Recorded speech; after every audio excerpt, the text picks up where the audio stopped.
Hi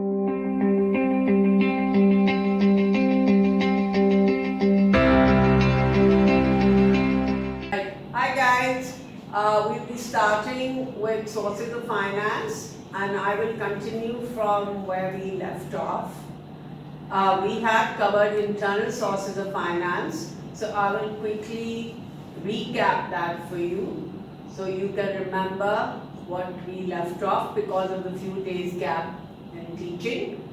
So what you see on the board are the three main sources of internal finance: retained profit, sale of assets and working capital. And if you recall, we had gone over each one of these and we had said that retained profits are available basically to companies which are already in existence. So for a new company, you will not have sufficient amount of retained profits available for them to be able to use that for financing. Now there is a downside to using retained profits, and the disadvantage is that, remember, retained profits are coming from profit after tax, and profit after tax needs to be divided between retained profits and dividends to the shareholders. So if company wants to keep a larger portion of it within the business to finance the operation, then as a result, shareholders will not be able to get sufficient number of dividends. Okay. The second source of finance that they can use from internal sources is sale of assets. Now when we talk about sale of assets, what we are basically referring to are assets which are usually either not of use to the business or assets which the business can sell and then lease back. What does this mean? For example, let's say I have my office in a very large building. The building is owned by the company. The company is facing cash flow problems. That is, the company does not have sufficient amount of liquidity, and because of the lack of liquidity, the company is facing a situation where if they do not raise enough cash, they can face bankruptcy. So they may sell that office building to another company, to the bank, to any other investor who is interested, and then lease it back. So lease it back means that they will almost rent it out. So they still have the office where it was situated before, except they do not own that asset anymore and they have sufficient amount of cash available to them. Now what is the disadvantage of this? If lease back, then the rental payment is going to become one additional expense for the business, and this expense was not there earlier because the building had earlier belonged to them. The other thing is, if I'm going to use any other asset like machinery and equipment which is lying idle, then that is a better way of financing because I'm not using that asset, so it wasn't really earning me anything. So if I can sell that to raise cash, that will get me enough inflow of money to keep my business more liquid. However, you have to remember, most businesses do not have idle assets lying around. Now let's say a business has a piece of land which is attached to their factory. They can sell that piece of land to raise more finance, but the problem with that is that if they need that land later on for expansion purpose, that may not be available to them later on in the future. Alright, the third source of finance we had looked at was working capital. And remember what was working capital? Working capital basically referred to current assets plus your current liability. The capital which a business needs to have for its day-to-day operations. So if we cut down this working capital, the problem it creates is that it may create a risk for the business. What is this risk? This risk has to do with liquidity. And remember, we had defined liquidity as the ability to pay short-term debts, that is, ability to pay our short-term liabilities. So the disadvantage of cutting down on working capital is that it can be risky for the business. They may not have sufficient inventory to carry on their production, or they may not have sufficient current assets like bank and cash and receivables which will convert into cash to pay off their current liabilities. Alright, internal sources of finance also have a basic weakness, and that weakness is that usually there are very few, the amount of internal source of finance that is available to you is usually much smaller. As a result, if you're looking at longer and quicker growth, you may be stuck in a position where you may not be able to raise enough capital from internal sources. I hope that recaps what we had covered during the last week or so. So to start on afresh, let's go on to what is the evaluation on internal sources of finance. What does evaluative comments mean? Evaluative comments mean basically what is the critique on it, and can we really use this as a source of finance or not? Okay, what I said to you just now, the internal sources of finance are not available for all companies, such as any company which is unprofitable may not have retained profit. Any company which is new may not have retained profit available to them. Similarly, not many companies have spare or idle assets lying around which they can use to sell and raise finance. Number two, this does slow down your growth. Now you can relate use of retained earnings or use of internal source to a type of growth we had covered in Unit 1, which is called internal growth. Now the disadvantage of internal growth was that it is slow. It happens at a slower pace. Now if your market is expanding rapidly and your competitors are expanding rapidly, then that means for any company to just rely on internal sources will slow down their own growth and expansion. Now this last thing is extremely important. A lot of students tend to confuse internal sources of finance with selling off shares. Now selling off shares is not an internal source of finance.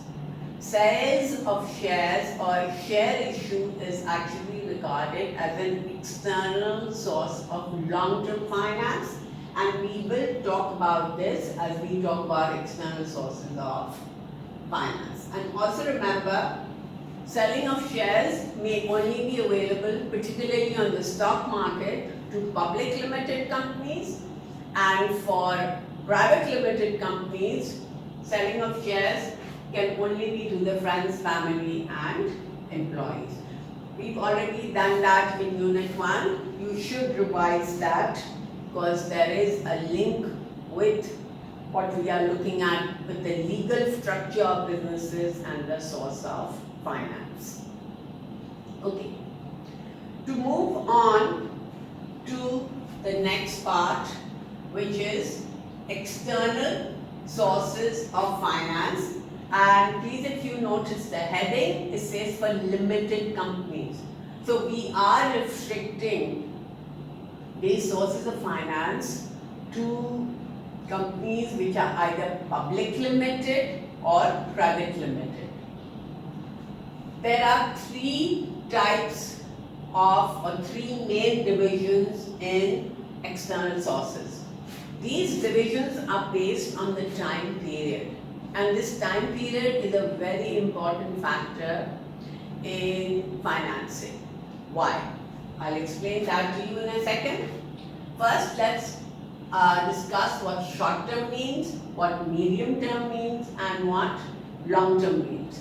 Short term source of finance is referring to anything which is within a 1 year span. So anything which is within a year and less than a year will be regarded as short term sources of finance. Medium term source of finance refers to anything which is greater than 1 year, but it is less than 3 years. Long term is regarded as anything which is greater than 3 years. So I'll recap this for you again. Short term, 1 year or less. Medium term, more than 1 year, less than 3 years. And long term, greater than 3 years. Okay. Each category of financing has different sources given under them. We need to go over each one of them, and we also need to see what are the pros and cons of using either one of these sources of finance.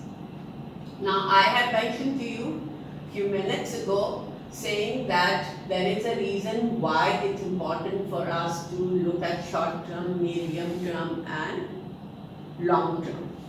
When we talk about financing, one of the rules we have to look at for sources of finance is that each source of finance needs to be matched with the purpose that we are looking for. For example, if I need things for working capital.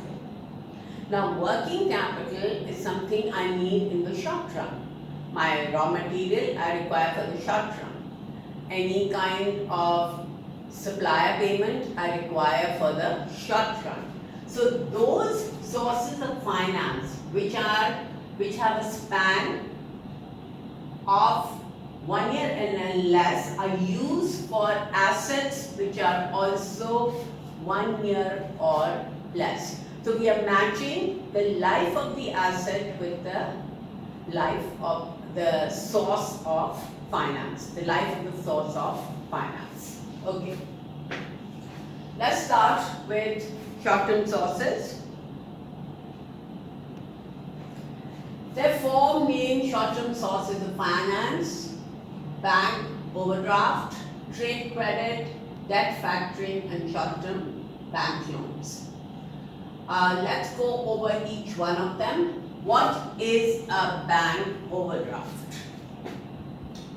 We've discussed this a few times, but let me just go over it one more time, and that is, bank overdraft is when a bank agrees to pay you more than what is there in your bank account. Now, how does this process work? I will do some writing on the board for you, and you can try to understand what I am explaining in context of bank overdraft. Okay. So let's say this is your bank account, and in your bank account right now you have 10,000 rupees.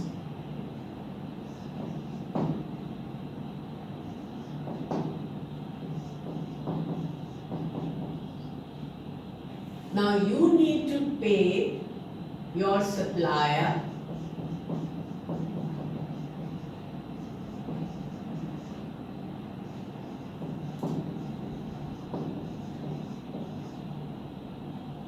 So you write him a check of rupees 15,000. Supplier takes this check and goes to your bank and asks for rupees 15,000. In an overdraft arrangement, bank will honor this check. What does it mean by honor this check?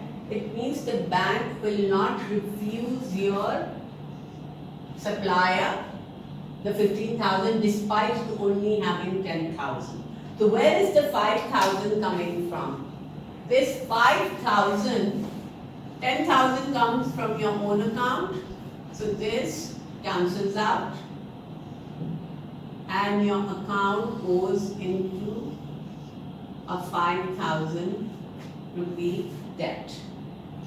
This is your overdrawn amount. So what are we doing? Now what is the bank doing? Bank is one, honoring your check, two, paying the amount on your behalf to the supplier. What are you doing? Company A has to pay interest.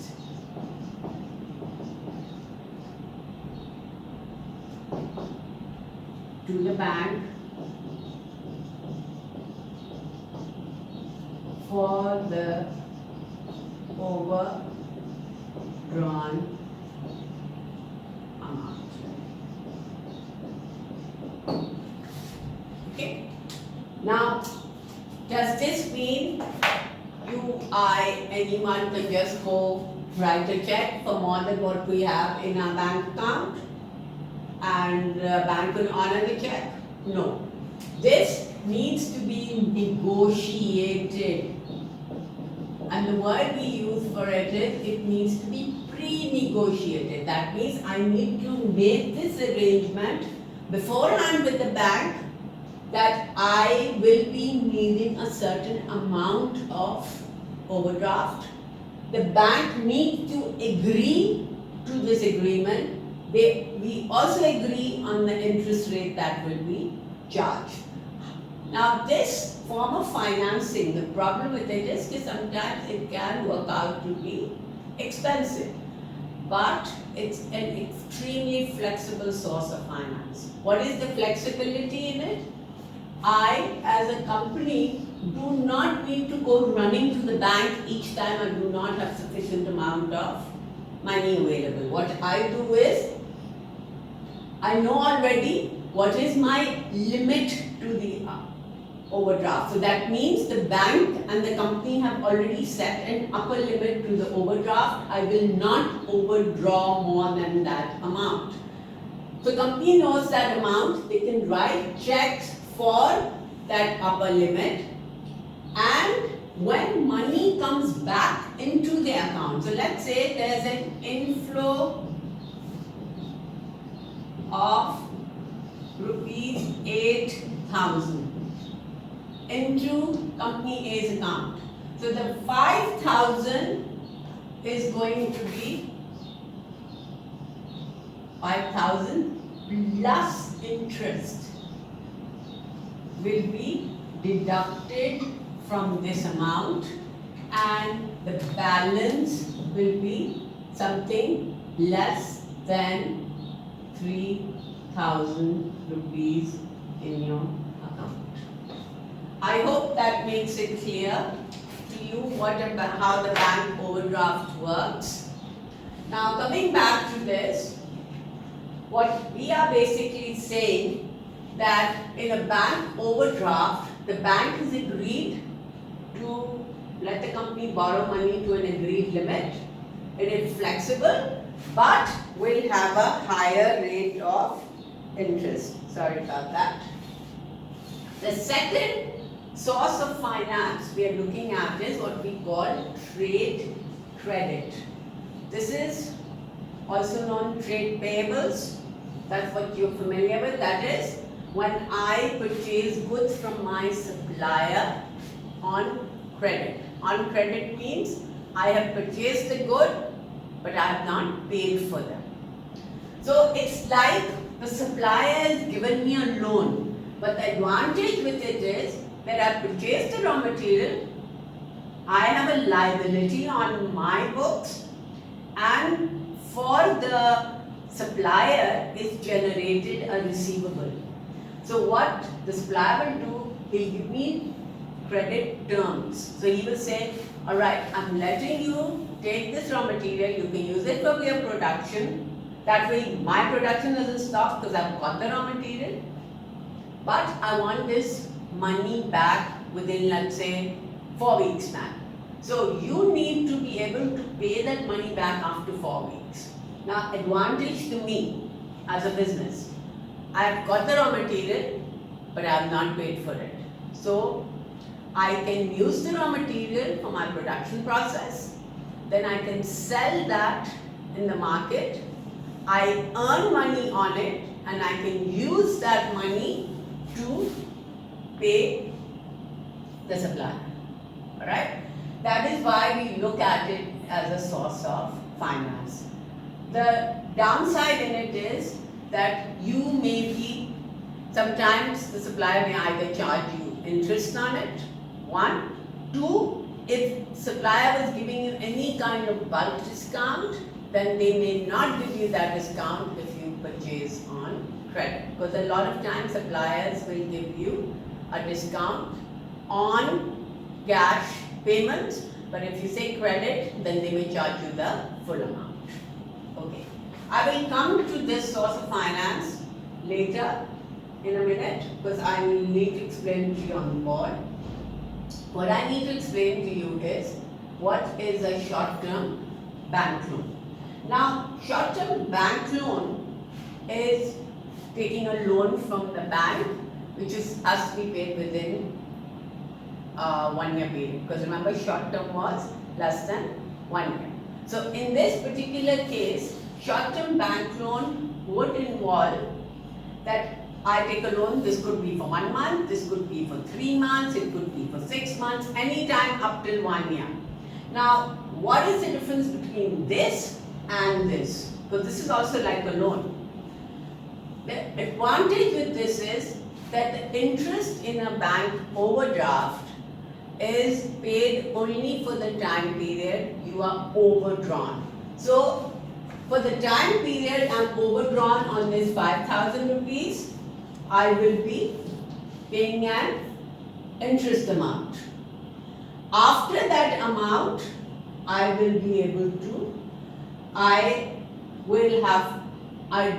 as soon as the money comes back into my account, the balance goes up, interest is not charged on it. The short-term bank loan usually they have a fixed time period. So you have to pay, let's say for 3 months, so you have to pay 3 months interest on it and then return the principal amount back.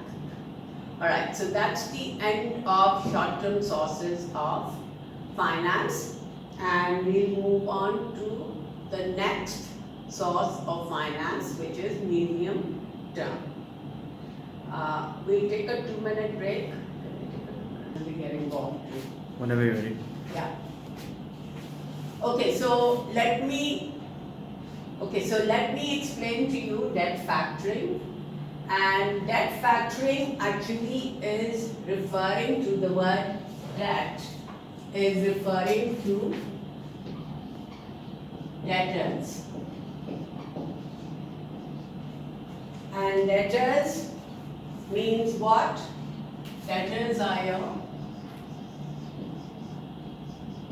receivables. What the customer owes to you for a sale of a product or a service. Alright, now I've got an example, a very simple example for you. on the board. Let's say company A makes a sale, and company makes a sale of 100 rupees. So customer has bought product worth of rupees 100 from company A. Company A gives him credit terms, and these credit terms involve payment in 1 month. So customer is going to pay the 100 rupees back after 1 month. However, company A is facing cash flow problems.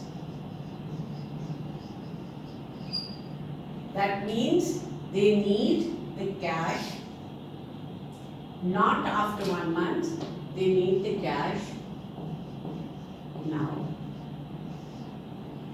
They can't go and pester the customer and say, you pay us our money now. Why? Because they've already given him credit terms. It means that the customer is going to get annoyed about it. If the customer gets annoyed about it, he's not likely to come back to this company to make a purchase again. And he may be tempted to go to other supplier.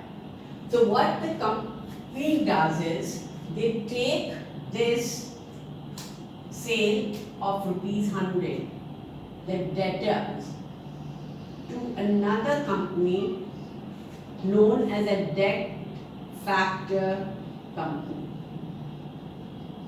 So they make a sale of rupees 100 receivables of this customer to the debt factor. Who's a debt factor company?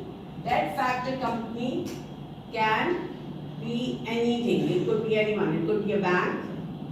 Could be any financial institution. So the debt factor takes that 100 rupees.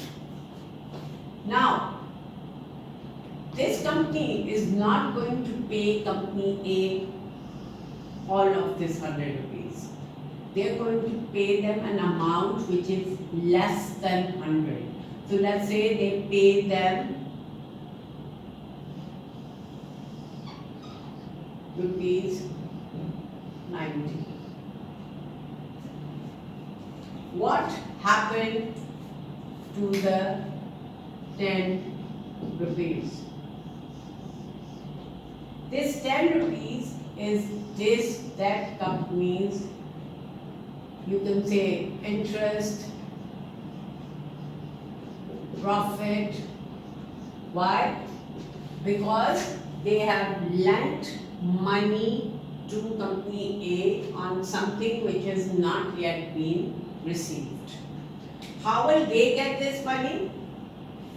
After 1 month, when the customer makes the payment, this payment does not go to the company, but this payment comes to the debt factor. So they receive rupees 100 after 1 month. Now the question, what if the customer doesn't pay? Then what? If the customer doesn't pay, the burden of that bad debt does not belong to company A anymore.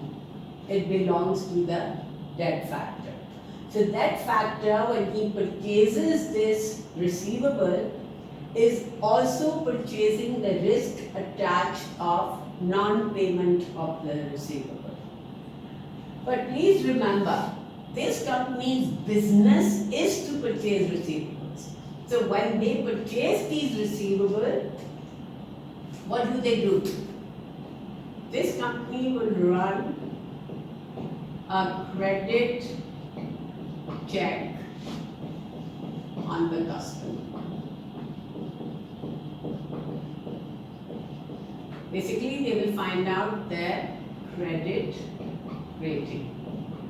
So, what we are saying is that this company already knows that they run a risk of this customer not paying. To take on this burden, they will first check how good is this customer.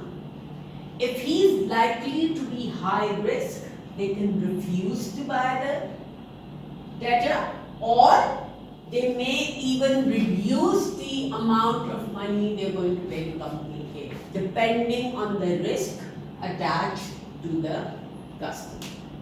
So I hope this makes it clear to you what debt factoring is. So look at what it is and the advantage it gives you and the disadvantage attached to it. Number one, what is debt factoring? You're selling claims of debtors. What were debtors? Debtors were receivables to a debt factor. Who's a debt factor? Debt factor could be a financial institution, a bank, a company whose job is basically to purchase debtors from various other companies. And in exchange, they're going to give you what we call immediate liquidity. What do I mean by immediate liquidity? They're giving you cash right away. The downside to it, you do not receive the same amount of cash as your sale. So your sale was actually 100 rupees. You only received 90 rupees. The 10 rupee difference becomes an additional expense. Why? Because you paid it off as interest to the debt factor company. Alright, that's the end of short-term sources of finance, and we shall be moving on to medium and long-term sources of finance in our next session. Goodbye.